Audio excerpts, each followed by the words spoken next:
47 எம்எல்ஏக்கள்ல 22 பேரு திரு எடப்பாடி பழனிசாமிக்கு ஆதரவாகவும் 25 எம்எல்ஏக்கள் திரு எஸ்பி வேலுமணி அவர்களுடைய தலைமையிலையும் பிரிஞ்சு நிற்கிறாங்க. எஸ்பி வேலுமணியுடைய ஆதரவாளர்கள் எல்லாருமே தாவேகாக்கு ஓட்டு போட்டது இன்னும் ஈஸி ஆக்கிடுச்சு தாவேகா அவங்களுடைய ஆட்சியை உறுதி பண்றதுக்கு.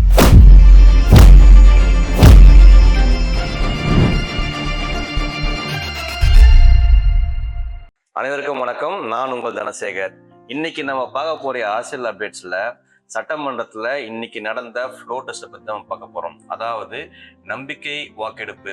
இது ஏன் பண்றாங்கன்னு கேட்டீங்கன்னா, யூஸ்வலாவே ஒரு கட்சி ஆட்சி அமைச்ச பிறகு அவங்கக்கிட்ட மெஜாரிட்டி ஆஃப் எம்எல்ஏஸ், அதாவது 118க்கு மேல இல்லைன்னும் போது எதிர்கட்சியோ இல்ல வேற ஏதாச்சும் எம்எல்ஏஸ்களோ ஃப்ளோர் டெஸ்ட் பண்றதுக்கு சபாநாயகர்கிட்ட ரெக்வஸ்ட் பண்ணலாம். அந்த மாதிரி தான் இந்த வாட்டியுமே ரெக்வஸ்ட் பண்ணிருக்காங்க. இதுல நம்மளுடைய முதலமைச்சர் திரு ஜோசப் விஜய் அவர்கள் கிளியர் ஸ்வீப், அதாவது 144 எம்எல்ஏக்கள் ஆதரவு தெரிவிச்சிருக்காங்க, 22 பேர் எதிராக பேசியிருக்காங்க, 5 பேர் நடுநிலை வகிச்சிருக்காங்க.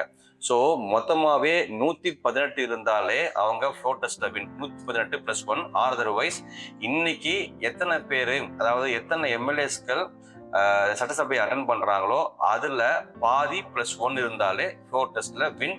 அவங்க ஆட்சியை கண்டினியூ பண்ணலான்னு தான் அர்த்தம். இன்னைக்கு இந்த ஃப்ளோர் டெஸ்ட் ஆரம்பிச்ச உடனேயே நம்மளுடைய எதிர்கட்சி தலைவரான திரு உதயநிதி ஸ்டாலின் அவர்கள் அவருடைய எம்எல்ஏஸ் கூட சேர்ந்து வெளிநடப்பு செஞ்சுட்டாரு சட்டசபையில இருந்து.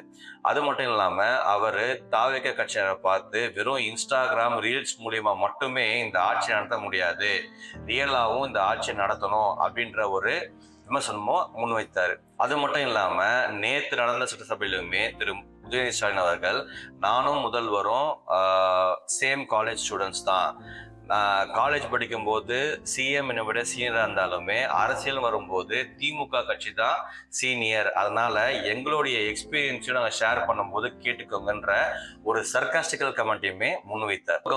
இன்னொரு பக்கம் அஇஅதிமுகல 47 எம்எல்ஏக்கள்ல 22 பேரு திரு எடப்பாடி பழனிசாமிக்கு ஆதரவாகவும் 25 எம்எல்ஏக்கள் திரு எஸ்பி வேலுமணி அவர்களுடைய தலைமையிலையும் பிரிஞ்சு நிற்கிறாங்க. இந்த பிரிஞ்சு நிற்கும் போது திரு எஸ்பி வேலுமணியுடைய ஆதரவாளர்கள் எல்லாருமே தாவேகாக்கு ஓட்டு போட்டது இன்னும் ஈஸி ஆக்கிடுச்சு தாவேகா அவங்களுடைய ஆட்சியை உறுதி பண்றதுக்கு. திரு எடப்பாடி பழனிசாமியுமே என்ன சொல்லியிருக்காருன்னா, இவருடைய வாக்கை மீறி எந்தெந்த எம்எல்ஏக்கள் செயல்பட்டாங்களோ அவங்க மீது கண்டிப்பா சட்டப்படி நடவடிக்கை எடுக்கப்படும் சொல்லியிருக்காரு. அது மட்டும் இல்லாம இந்த மாதிரி வாக்கெடுப்பை ரகசிய முறையில தான் நடத்தணும், பப்ளிக்கா பண்ணக்கூடாதுன்ற ஒரு கோரிக்கையும் முன் வச்சாருங்க. அதே மாதிரி PMK பாட்டாளி மக்கள் கட்சியிலிருந்து முனைவர் சௌமியா அன்புமணி அவர்கள் சமூக நீதி காக்கப்பட வேண்டும், சாதி கணக்கெடுப்பு மீண்டும் எடுக்கப்பட வேண்டும் அப்படின்ற கோரிக்கையை முன் வச்சாங்க.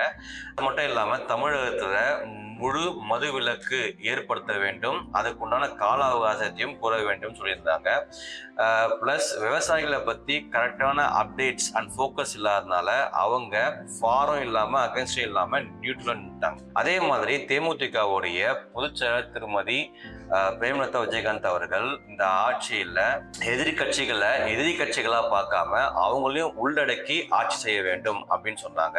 அது மட்டும் இல்லாம கேப்டன் விஜயகாந்த் அவர்களுடைய வறுமை ஒழிப்பு, சமூக நீதி அதையுமே பேணி காக்கணும் அப்படின்ற ஒரு ரெக்வெஸ்ட முன் வச்சாங்க. இதெல்லாம் கேட்ட பிறகு நம்மளுடைய முதலமைச்சர் அவரோட உரையில ரொம்ப தெளிவா இது ஒரு மத சார்பற்ற அரசு தான் அமையும், அது மட்டும் இல்லைங்க, குதிரை பேரம்லாம் பண்ற அரசு இது கிடையாது, குதிரை வேகத்துல ஓடக்கூடிய நலத்திட்டங்கள்ல செயல்படுத்தக்கூடிய அரசு இது அப்படின்னு ரொம்ப தெளிவா சொல்லியிருக்காரு. மேலும் முந்தைய அரசுகள் என்னென்ன நலத்திட்டங்களை ஃபாலோ பண்ணியிருந்தாங்களோ அதெல்லாம் எதுவுமே ஸ்டாப் ஆகாது, அதெல்லாம் கண்டினியூ ஆகும். முக்கியமா காலை உணவு திட்டம் எக்காரணத்து கொண்டும் ஸ்டாப் ஆகாது அப்படின்ற உறுதியும் அளிச்சிருக்காரு. தமிழ்நாட்டுல எப்பயுமே ஃப்ளோர் டெஸ்ட்ன்றது ஒரு ரொம்ப பரபரப்பான விஷயமா தாங்க பார்க்கப்படுது. ஃபார் எக்ஸாம்பிள் 1988ல திரு எம்ஜிஆர் அவர்கள் மறைவுக்கு பின்னாடி அவருடைய துணைவியார் ஜானகி அம்மாள் அவங்களுடைய மெஜாரிட்டியை ப்ரூவ் பண்றதுக்கோசரம் எடுக்கும் போது ஏகப்பட்ட கியோஸ், ஆல்மோஸ்ட் அமுலிக்குமுலையாவே ஆயிடுச்சு அந்த சட்டசபை.